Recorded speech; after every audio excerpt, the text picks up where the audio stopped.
é lindo que era uma religião africana, vamos dizer assim, que se introduziu aqui no Brasil. O Brasil que foi o pioneiro, começou, né, a Umbanda. Só que eu não entendia por que os seus orixás são negros. Oxalá era branco, tinha aquele Iemanjá branca. Aí eu falei, mano, não faz sentido pra mim. Uhum. Aí eu cortei essa situação, falei, não, a Umbanda tá muito fraca pra mim. Tentei ir para um candomblé, mas também não me adaptei, porque era uma questão muito de sangue. Entendi. E eu não entendi o porquê dar tanto sangue, queria uma coisa um pouco mais com contexto, até que eu fui caminhando, encontrando a mão esquerda, né? Aí depois, posteriormente, eu tive vários mestres, na Goiás eu tive o Anael, tive a Roberta Gudar, que é uma excelente mestra para mim.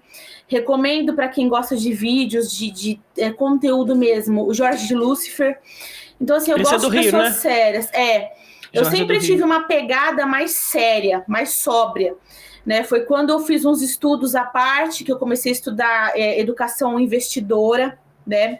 Fiz educação investidora. Então, assim, para mim, hoje tem muito oba-oba de sacerdotes que, por exemplo, é da hora postar uma camiseta da Gucci, uma camiseta da Dior.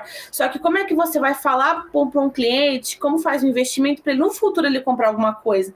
Você vê que as pessoas estão muito foda-se, ninguém tá nem aí para dinheiro. Então, a minha pretensão dos clientes é levar essa questão financeira, né? Cara, eu achei isso interessante.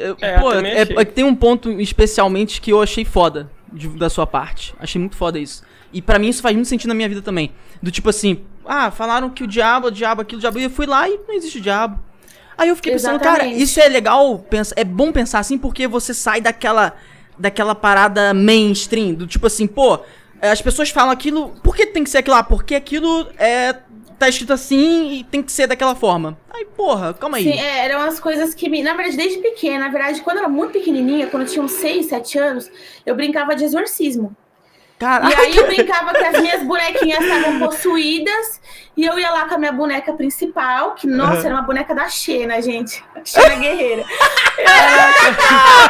Mano, isso eu ia lá, eu ia lá e exorcizava as outras bonequinhas. E quando eu fui crescendo, eu quis entender como funcionava o exorcismo e se um dia eu teria a capacidade de me tornar uma exorcista. Por quê? Eu falei, cara, os padres que são bons é igual benzedeira, tá morrendo. Então eu quero saber se dentro de outra linha eu consigo fazer um exorcismo. Por que eu não consigo, por exemplo, ser uma satanista e puxar um demônio de uma pessoa? Só que aí eu vi que não tem possessão no satanismo. Cara, isso daí é uma coisa, por exemplo, que então, eu também acredito que não existe diferente possessão. Do catolicismo e do evangélico? Só evangélico e cristão, católico que fica possuído. Caraca, mas interessante. Eu acho... Mas não é o mesmo plano, assim? Não é como se fosse o mesmo 3D, assim, não? São dimensões diferentes, né? E aí, quando você é um cristão, a sua fé é testada. Então, você precisa crer num vilão para você poder ter fé. Então, eles fazem exatamente isso. Tem os demônios que trabalham para a própria igreja, para manter que estão naquela dimensão, para manter a fé dos cristãos, né? Então você vê Emily Rose, que foi um fato real. Ela era cristã, ela era muito cristã, de uma família cristã. E quando ela foi para a faculdade, que ela viu o mundo exterior, que ela falou, cara, acho que eu não preciso ser tão cristã. Ou seja, quando ela duvidou da própria fé, ela ficou possuída.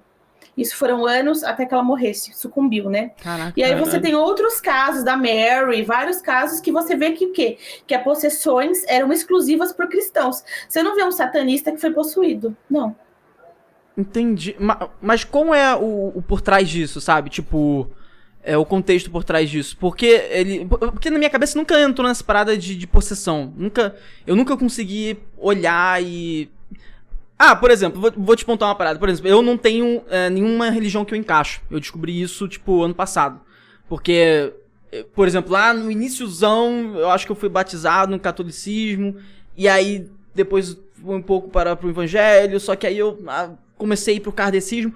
E aí o kardecismo foi o último que eu comecei a ver uma parada. E aí quando falou uma coisa... especialmente uma parada, eu falei, não é possível. Não, isso aqui eu não acredito. É isso que eu acredito? Aí eu, então também não sou kardecista. tá ligado? Bacana, o que foi que você não acreditou? Eu fiquei curiosa. Eu também. Então vou fazer o seguinte, acho que todo mundo ficou curioso, eu vou falar depois. Eu vou lembrar, porque essa parada eu vou falar depois. Não, essa eu quero ver porque é interessante, né? Eu gosto também. Cara. Porque, por exemplo, eu acredito em reencarnação, por exemplo, tá ligado?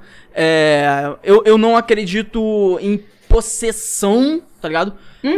E tipo assim, eu tenho tipo um mainstream na minha cabeça que é o seguinte, eu acredito que existem vida em outros planetas. Cara, não, com certeza. Só de eu ter esse mainstream já fode com tudo que eu acho que eu poderia acreditar, mas não vou. Por exemplo, a gente só conhece a Via Láctea e nem ela inteira. Eu acredito tá ligado? muito, cara. A gente... Então, tipo assim, e aí eu boto assim na minha cabeça, se existem vida em outros planetas, será que é tudo a mesma parada, tá ligado? Tipo assim, não é possível, tá ligado? Eu fico pensando assim, e aí eu vou me destoando de tudo. E aí tudo que eu vou vendo eu faço, não faz sentido, porque se tudo é perfeito, então isso aqui tá me parecendo meio estranho. Não, então talvez não seja isso, tá ligado? E minha mente fica assim, confusa, sabe qual é? Esse vídeo é um corte da Nave Podcast, clica aqui pra assistir o papo completo e aqui embaixo separamos o vídeo especialmente para você. Lembrando que nesse canal a gente tem vídeo todos os dias, então aproveita pra se inscrever e venha decolar com a gente.